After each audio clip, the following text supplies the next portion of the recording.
Capes on the Couch podcast is for entertainment purposes only. Dr. Issues is a psychiatrist, but he is not your psychiatrist and does not have knowledge of your individual situation. For any personal mental health concerns, please consult your own healthcare providers. For medical emergencies, please call 911 or the designated number in your area immediately. Remember that you are not alone and help is out there.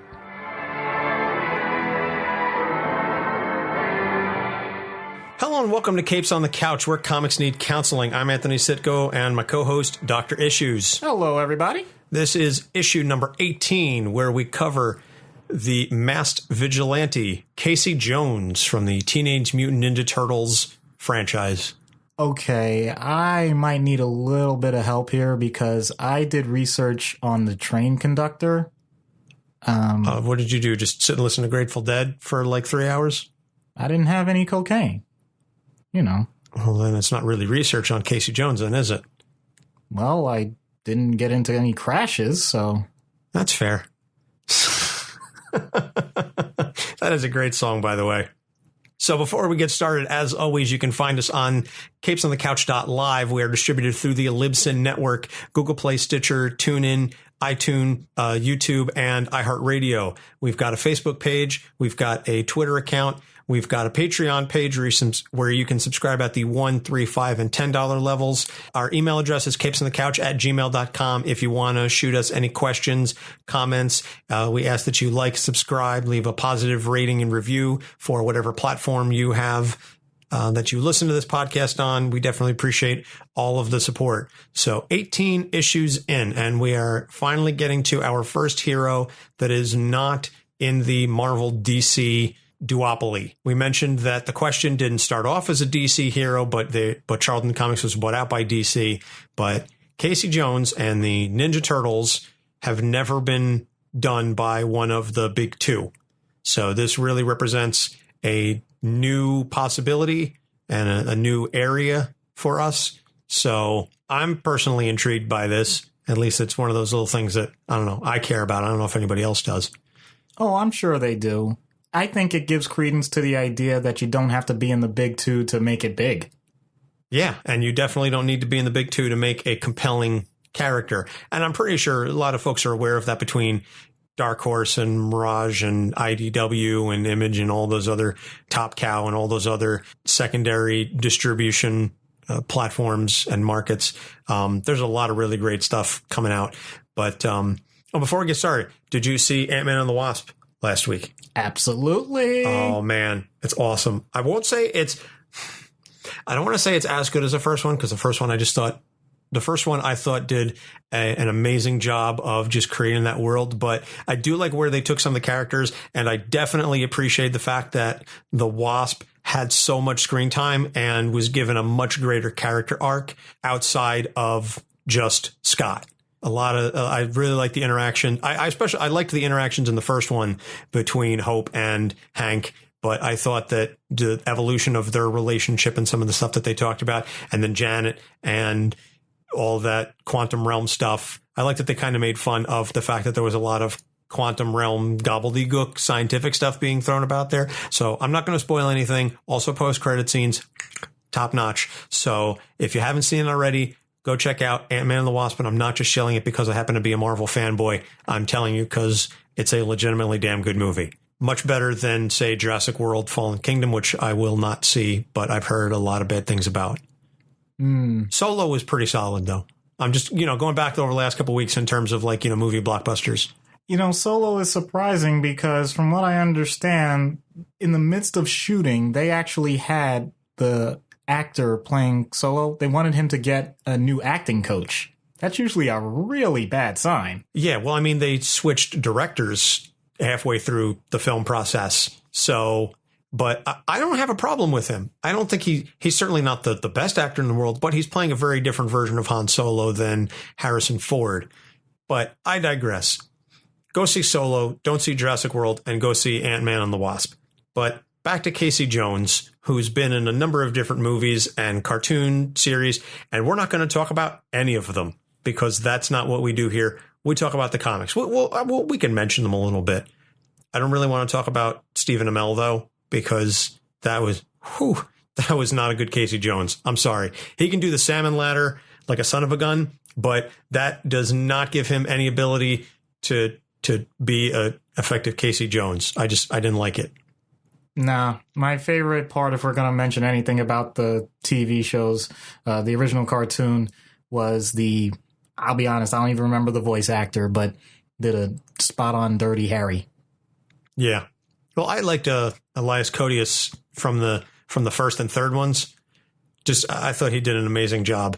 But let's get into the comic background. So Casey Jones, ally of the Teenage Mutant Ninja Turtles, was created by Kevin Eastman and Peter Laird and made his first appearance in Raphael, Me, Myself, and I from April of 1985. So each of the four main turtles had their own solo comic, and that's where Casey was introduced in that one. So before we get started into Casey, I want to mention it's kind of difficult to cover Casey or any of the other Ninja Turtle characters because the comics have changed publishers so many times that each time they do, it's kind of a reboot of the history and the background of the characters. Yeah, that's a good point. So the first run of the Ninja Turtles comics was under Mirage Comics, and this was the Eastman and Laird created the Ninja Turtles as a kind of a Daredevil Frank Miller spoof. So you had Splinter instead of Stick, you had the Foot Clan instead of the Hand. So it was very much a pastiche of those very dark and gritty Frank Miller comics before he went really, really crazy, when he was just sort of dark and gritty. So Arnold Casey Jones, because Arnold is actually his first name in the comics. Casey's just a middle name. So Arnold Casey Jones grew up in Brooklyn. So as a child, he was beaten up by a gang, and this led to him idolizing some vigilante characters. And eventually he just watched so much TV that he convinced himself that he was going to clean up the streets himself. So he encounters some muggers, and basically he's beating them to death until Raphael jumps in and stops him. For some of the people that don't know the background with that, Raphael is an awesome fighter. And for him to take it upon himself to stop someone from beating someone up, that should tell you just how far Casey was going. Yeah, he was not holding back at all. And even Raph, who is not known to be the nicest of the Ninja Turtles or the most compassionate, says, you're taking this thing a little too far. I need you to dial it back a bit. So they have a couple of skirmishes until they decide to help each other attack the muggers. So then Casey helps the Turtles, Splinter, and April when they're attacked in April's house by the Shredder, and they retreat to Casey's grandmother's old farm. On a side note, this is sort of done it's altered a little bit, but that's basically the first Ninja Turtles movie. Does an excellent job of adapting the introduction of Casey Jones. I know in the film, it was actually April's family's farm, and Splinter wasn't in the house when they were attacked, and it was the store. But the point is that Raph and Casey get off to a rough start until Casey meets the rest of the Turtles, and then he helps them, and they all go escape to the farm. And that first Ninja Turtles movie, I know the effects are a little out of date, and it was done in like 1988 or 89, but that movie still holds up as far as I'm concerned. I saw that in the theaters way back in the day, and that movie kicks ass. Ninja kick the damn rabbit. Do something. So over time, he and April O'Neil begin to get closer, and they have a relationship until he accidentally kills a teenager. It was a mugging, and it was a fight, and he accidentally kills a teenager. So then this drives him into alcoholism, and they split because he gets depressed and drinks himself silly. In the previous episode, we had mentioned like the one incident with Hank Pym. I think this qualifies. Like it's pretty bad. Yeah, this is not Casey's finest moment. So in the City at War storyline, which I think was like 13 issues long, he meets a pregnant waitress named Gabrielle, and he falls in love with her, and they get married. She dies in childbirth, unfortunately, and he raises the daughter on his own, and he names her Shadow. So he returns to New York City, and he reunites with April, and they reignite their relationship, and they end up getting married, and they raise Shadow together until April learns she's actually a drawing come to life courtesy of the Kirby Warp pen. Wah, wah. I have nothing to say about this. It's certainly one of the more outlandish things I've ever read in comics, and that says something because I've read some really out there stuff. But the fact that April O'Neil was never a human, she was a drawing that came to life because somebody had a crystal and they attached it to a pen and everything he drew came to life. And he looked like Jack Kirby and he was named Kirby. Kirby King, I think, was his name in the comics. So I wonder who the inspiration for that could have been. That's a little on the nose, even for me. So that was in, I think, volume 2 of the Mirage comics. And then later on, volume 4, it kind of references that Casey and April are married at this point. They're older. Shadow is now a teenager. Now, why did I jump from 2 to 4? Because number 3 is actually the Image Comics volume. And this is where things get a little wonky with the Ninja Turtles as an IP and moving around to different publishers. So the Ninja Turtles were under Mirage for the first 2 volumes. Then Image Comics comes along and they're supposed to be a follow-up to the Mirage, but things go, I guess, way, way out of canon because Eastman and Laird were no longer involved with them at this point. It was being written by a completely different creative team. And this has basically been stricken from canon as far as all parties are concerned. Like whatever happened in the Image Comics doesn't really apply, but we're going to talk about it anyway. So this kind of follows up on Mirage Volume 2. Casey's still struggling with some alcoholism and he's still very, very violent and aggressive. Now he's wearing an American flag colored hockey mask. America, yeah. I was going to say, I feel like if they were to do this now, and I'm not making this as a political comment, it would probably, instead of him wearing an American flag hockey mask, it would be Make America Great Again cap. Yeah, or his mask would just say Make America Great Again. It would just be, red with the letters on it. So was it Mirage, goes to Image, goes back to Mirage, then it moves to IDW, and this is where they decided to just reboot the entire thing. Now, in the IDW continuity, he is a young hockey player and he's on a scholarship until his mother dies from cancer while he's young. And his father can't handle this, so he becomes an alcoholic who beats Casey repeatedly. Then he befriends Raphael, who saves him from another beating. So it's similar in that Raphael tends to be the first Ninja Turtle that he meets, and I think it's because of who Raph is as a character, that mutual aggression type of mindset, because Raph is certainly the most aggressive of the turtles and Casey is the vigilante. And I think it works that they are always the first ones to interact. And so they build a strong relationship as a result of that. So then would Raphael qualify as a snapping turtle? I've noticed in the past few weeks that the puns really have gone on my side as opposed to yours. Yeah, I mean, I love me a good pun. And don't get me wrong. But that wasn't a good pun. Well, no, and that's why I appreciate them, because I appreciate the horrible puns, but you still make them. So he ends up meeting the rest of the turtles, and then he meets April, and he's the one who introduces April to the rest of the turtles as opposed to her meeting them on her own. So his father becomes Hun, the leader of the Purple Dragons, and he, meaning Hun, becomes allied with the Shredder. And Hun says to Casey, join me and we can rule the galaxy as father and son. No, he says to Casey, basically, join me in the Purple Dragons and we can take over New York. And Casey goes, piss on that and piss on you, and nearly dies as a result of it.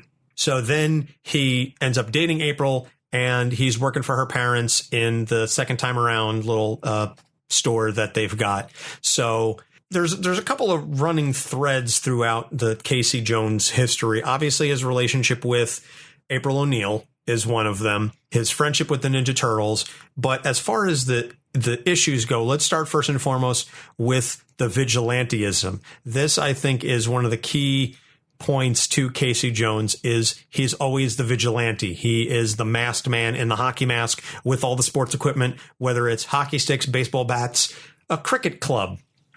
Cricket, that kind of game. You got to know what a crumpet is to understand cricket. Oh, my gosh. I love that movie. It is an amazing film. Okay.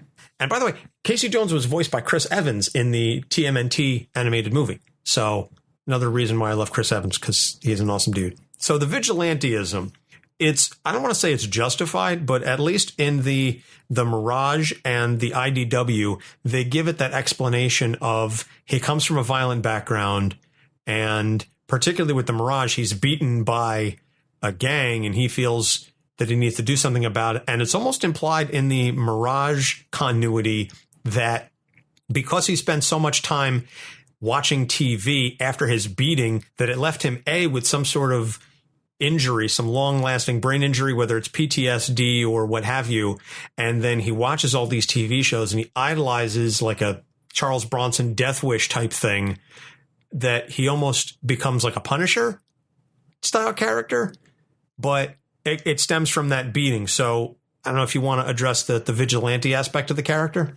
Well, first of all, any vigilantism is going to be considered justified. That's the whole point of vigilantism. You're right. And regardless of what the social construct is, what the laws are, or what people think, you're going to do what you think is the proper action to get results. Now, the violence involved with this level of vigilantism is quite disturbing, to say the least. The idea that might makes right is something from King Arthur. It's not new.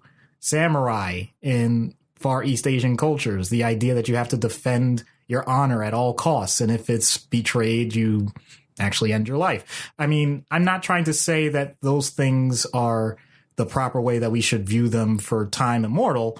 I am saying that it's not new. The way Casey does it with reckless abandon, the way that he's portrayed in the comics, is incredible because it points to a complete disregard for his own safety. Ironically, wearing a hockey mask, which is considered for protection, but it's more along the lines of you don't have to rely on anyone else to fight your battles. And in a way, that's noble, but it also means that you don't get the perspective of everyone else around you. Everything gets relegated to pretty much, and he uses this term frequently, the trash. He views other people as trash. He doesn't see their worth. I understand that they are also doing wrong. They make it very clear he's always fighting crime. It's not a matter of saying he's picking the wrong people to fight, but he doesn't seem to understand the idea that just because you did something wrong doesn't necessarily mean that you need to be physically attacked and maybe impacting people more than you realize. Disproportionate retribution. Exactly. Thank you for being way more articulate than me in many ways. Well, don't credit me. I credit TV tropes.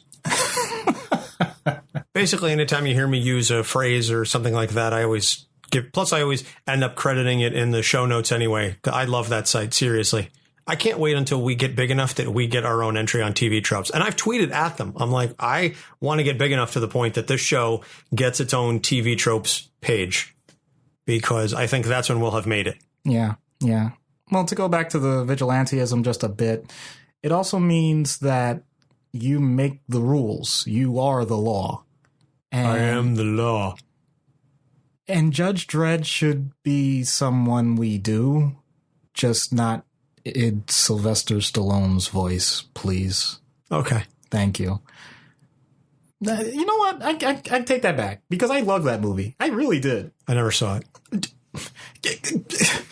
Okay, so now that my brain's reset, Casey really takes his violence a bit too seriously. That may sound weird, but the point is, when someone gets in a fight, it's usually more for preservation, or there's a greater conflict at hand. That's why we have soldiers, et cetera, et cetera. But at this point, it's taken a life of its own. And as we've already stated, when you need a fellow aggressive hero to let you know, you're going a bit too far, you really need to take that seriously. Casey, you're at about an 11. I need you at about a 3. Yeah. So the next issue, and this is something that, again, is brought up particularly in the Mirage and Image continuity, is the alcoholism. And what I find interesting is because in that continuity, his father was an alcoholic, and Casey uses that as a crutch. Now, I'm not saying that every child of an alcoholic becomes a teetotaler, but what happens many times is that the children, particularly who are the victims of an abusive alcoholic, shy away from it. In Casey's instance, he leans into it.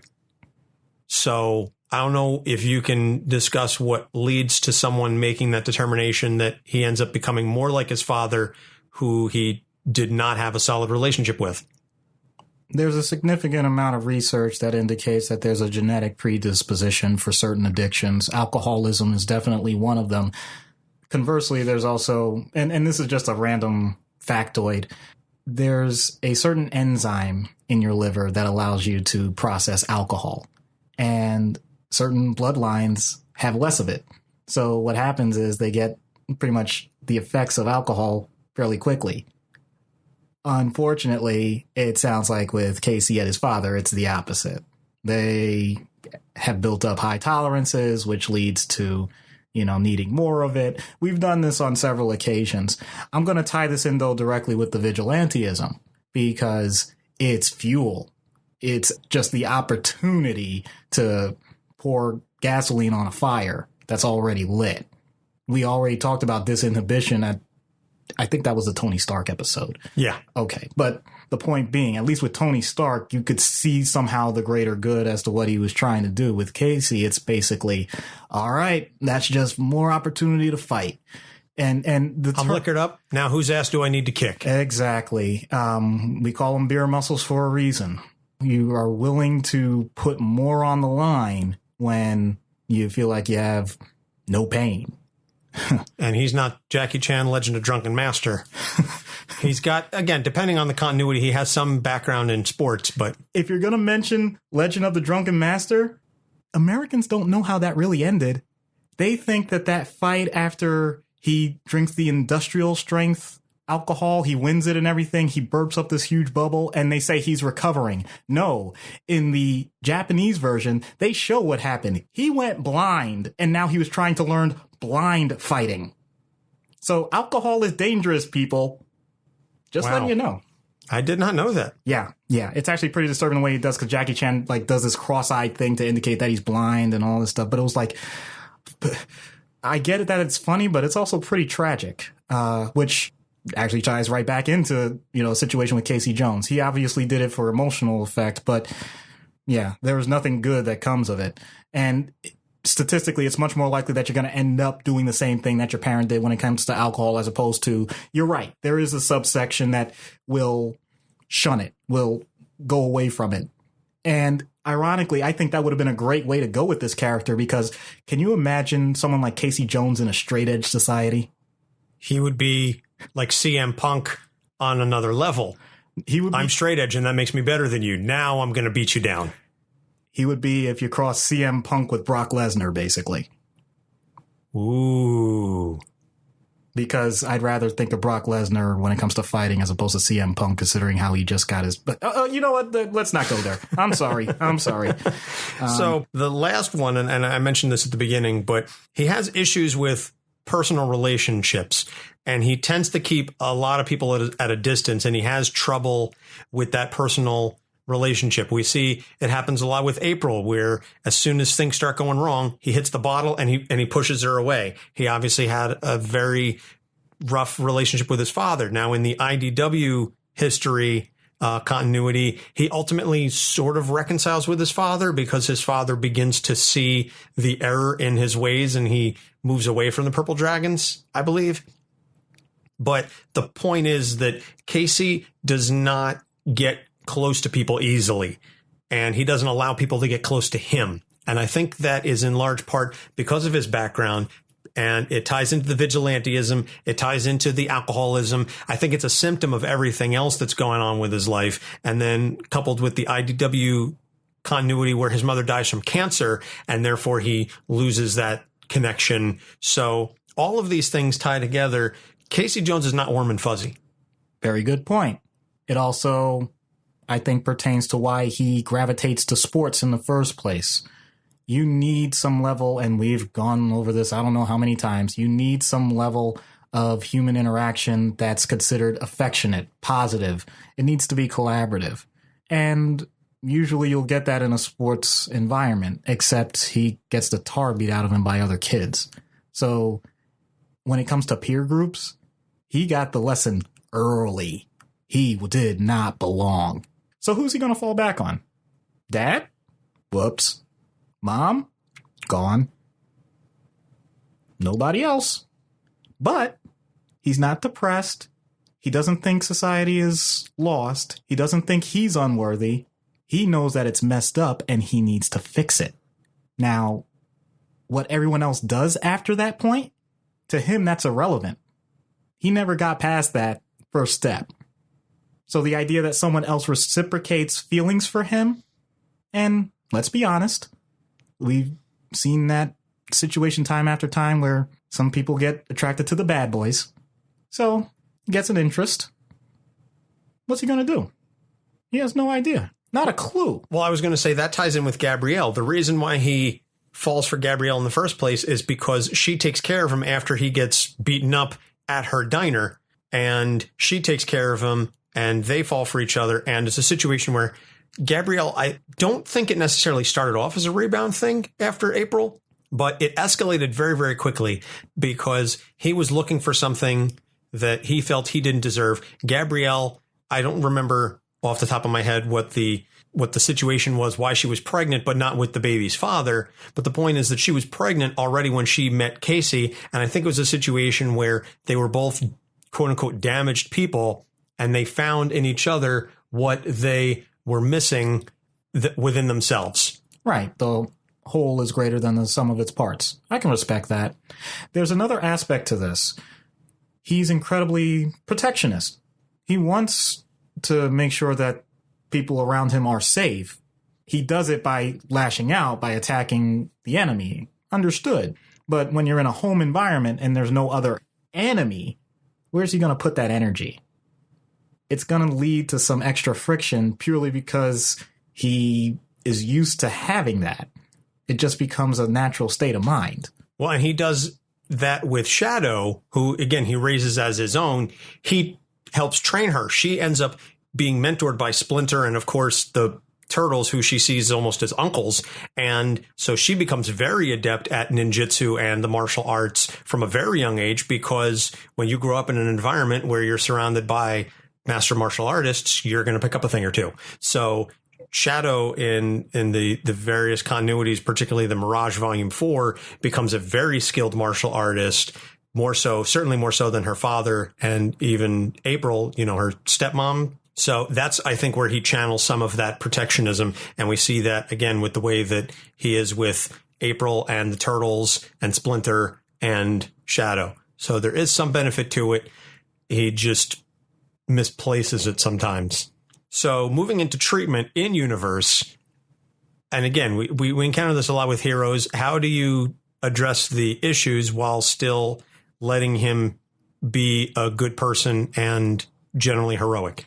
I'm actually going to do a cop-out here because I think he has a fantastic role model for it in Splinter. I think that if he were in a much more, I already mentioned the protectionism that he naturally follows. He just wants to create a safe environment. If he could just transition that, and now you already mentioned Shadow, but if he could transition that as a whole in his life to just having a bit more discipline, the idea that you can control a situation with ways besides aggression, besides violence. He needs to really temper that. And he has someone that has shown the ability to do that. So rather than focusing so much on improving his martial arts skills, which is great, focus on his meditation. Focus on some of the other techniques that Splinter has tried again and again and again to get the Turtles to understand, let alone anybody else. And, you usually see him a bit exasperated by how they just don't quite understand where he's coming from. If he could really tap into that, I think he would be much more reasonable in his approach. He'd be a better father. He would be a better husband, and potentially, dare I even say, a better fighter if he could channel that aggression into using it at the right moment instead of lashing out. It's unfocused energy versus focused energy. I think there's certainly something to be said there. So out of universe, you've got a pissed off alcoholic vigilante who has trouble with personal relationships and feels that the world is filled with trash and those who are less than or unworthy. And he's got a bit of a messiah complex. He needs to fix people, or at the very least, save the world, protect innocence, and beat the tar out of anybody for the slightest instance. First thing I have to do is I have to make sure he knows he can let his guard down a little bit. And the best way I can do that is to show that I'm not a threat. Stance, honestly, from the emergency room standpoint, starts. If I'm a security officer dealing with him, I usually keep my arms folded in front of me, and I don't smile, I don't laugh. I also don't try and make funny faces or anything.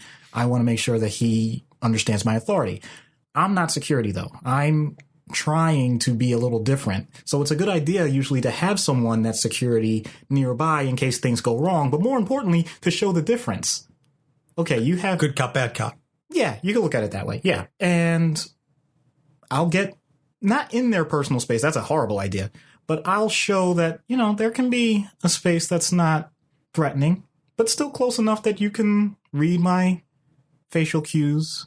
You can see my gestures, all the things that someone that's hyper vigilant is going to want to know. They basically are trying to take everything in to see if I'm a threat. And as long as my hands are open, as long as I'm making good eye contact, not trying to eyeball them, but just saying, okay, I'm resonating, using my more calm voice as opposed to a more authoritarian voice.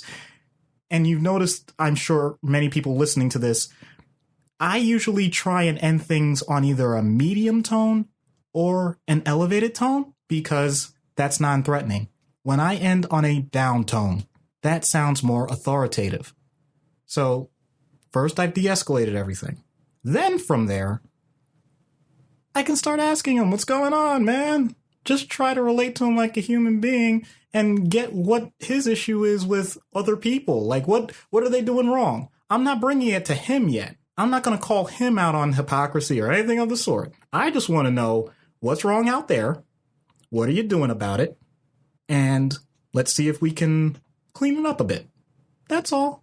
Not trying to change every aspect of who he is. If he brings up a topic, great. We'll sit on that as long as we can. But in that sense, he'd be running that part of the show. I'm not trying to dictate what is being spoken of when. Because the second that I try and take over, then it's just a pissing match. And that doesn't go anywhere.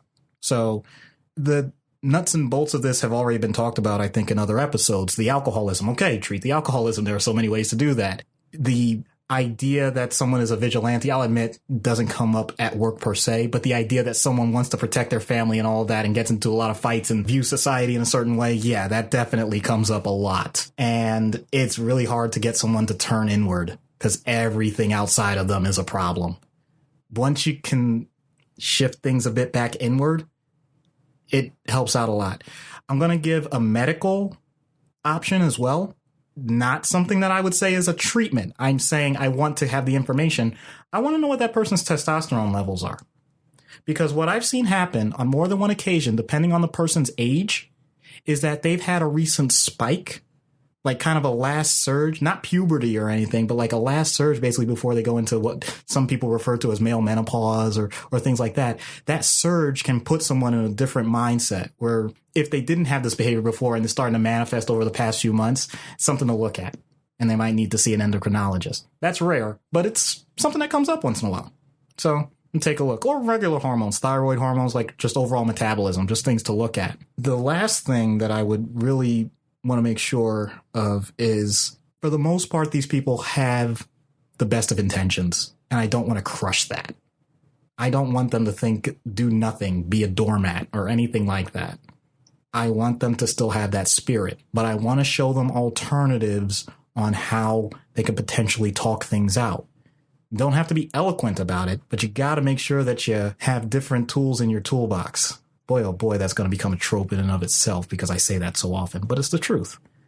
Medications, if it's more ingrained in the person's personality, may help a little bit, may take the edge off, not really focusing on it because for the most part, these people are who they are. And that's okay.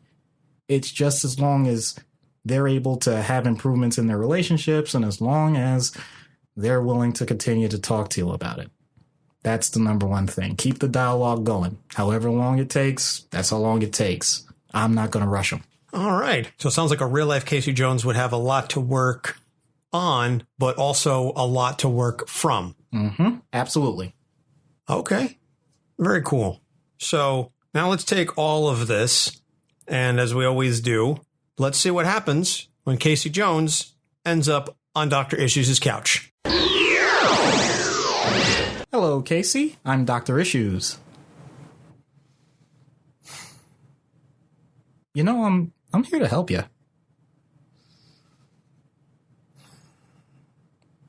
I have no intention of going anywhere, so you might as well talk to me.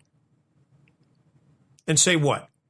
You want me to talk about my feelings, my childhood, my marriage? Actually, yes. Any of those topics would be a good place to start. Look, it's simple. They were bad guys. I kicked their ass. Sometimes the turtles help, sometimes they don't. Either way, the scum gets cleaned. You're welcome. Okay, I'll bite. And how does that make you feel, Casey? You know, when I'm wiping blood off the blade of an Eastman Stealth CX with a 100 flex after knocking some little punk's teeth out, I can't lie, Doc. It feels pretty damn good. Yeah, it does sound horrible to be beaten severely and not quite understand why. I mean, it's not fair. By the way, what's some of the trash doing when they're getting beat up? You know, I mean, do you really know their stories? They're mugging, they're raping, they're hurting innocent people. I mean, that's the difference between them and me. I don't go after people that don't deserve it. Okay, so now they have this image of you, man. You're saying you made it all better. I'm saying they have nightmares or they want revenge. So what? At least they're not hurting anyone else. I mean, that's all I care about. I don't give a rat's ass sorry, Splinter. I don't care what they're scared of. If they think twice before stealing a purse or getting their rocks off on someone who don't want it, I did my job. So when their families see their broken faces and their children weep without the knowledge of what started it, what about them? What becomes of them? I mean, are you there to explain it? You know, as long as they can speak, and I don't always break jaws, they can tell their kids about how they didn't take no for an answer, or that they really needed that necklace that wasn't theirs. So you're not going to make me feel guilty, Doc. This isn't about guilt, okay? They're human, Casey. Same as you. Then they should act like it. I'm pretty sure they do when they're screaming and giving up. Then that's when I'll give up. Until then, I have a lot more asses to kick. I can see that you're incredibly focused on this, but you know what? I'm going to take you down a trip to the future. Do you want to be an 80-year-old old man chasing after people that are like a quarter of your age with a hockey stick? No, because by then my daughter and my grandkids will do it. And I'm going to be the one to show them how. Oh, you're just so... Casey, what if they say no? I see I got something here. Is that really what your legacy is going to be? A guy that beats people up and says he has a good reason for it? I'm not going to say you're right or you're wrong, but you're a pretty smart guy, Doc. All right, Casey, I'll admit this. The world needs good fighters, good protectors. You know, but for a guy with such a big tool bag, you're only using one. Hey, I am happily married, Doc, and she is very satisfied with my tool bag. No, Casey. Oh, man. I meant your outside, physical tool bag. Yeah, I got rackets. I got a Louisville Slugger. You ever play cricket? And here I thought you were getting my deeper meaning. I'm just messing with you, Doc. Don't worry about it. I get it. Okay. You know what? I want this to be productive for you, so let me sum it up real quick. Keep fighting bad guys, but you can help people in other ways too, okay? Like, or be a hockey coach or something. You know, for crying out loud. I mean, it would be so much better. Well, I guess it would be a lot easier on the joints. I'll see if I could find a team somewhere. Maybe I could become a gym teacher. Gym teacher, that's good. And just go easy on them in dodgeball. Well, you know, I don't want them getting totally soft now, so... Dare I say it? I think you actually got through to someone. Well, I'm not exactly sure I could be a hockey coach or a gym teacher in a treatment plan, but hey, something. I mean, I'd like to become a hockey coach. Not that I necessarily have any underlying aggression that needs to be worked out, but I've been playing hockey for 20 years. So I could see myself getting into hockey coaching. All right. I play already, and it'd be a good way to vent my aggression, whatever energy I need to get out, and then I could teach my kids how to play. Yeah. So sounds good. I think I will take your advice to Casey Jones and apply it to my own life. Awesome. See, this show does help people. Oh. We are an entertainment show, people. Entertainment. I swear to God, if I ever actually write down be a hockey coach or gym teacher on a treatment plan, I'll probably be fired. Well, I think it may be an unorthodox thing, but I don't think you'd be fired for it. Oh, you don't know my employers. Fair enough. Well, that's going to about do it for this week. Next week, we're going to cover Scarecrow, a.k.a. Jonathan Crane from DC Comics, and then we're going to follow him up with another Batman villain. Also, I guess from the Batman Begins, we'll go back to back on the Batman Begins. I just realized that we're going to do Scarecrow and then Ra's al Ghul. So we've got Batman back to back. Just sort of worked out that way. We were just like, we haven't done as many DC as Marvel. We've been on a Marvel kick lately, as Casey Jones notwithstanding. So I want to bring it back a little more balanced. If there were only some way that we could get input on having characters picked once in a while. Yes, if only there were some way. Oh, wait, there is. You can subscribe to our Patreon.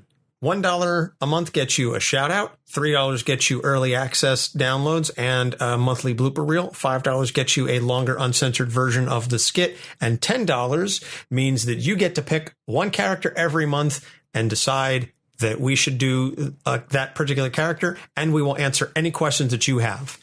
And we also take some suggestions from our listeners via our Twitter on Capes on the Couch. We have a Facebook page, facebook.com/Capes on the Couch. We have an email address, capesonthecouch@gmail.com.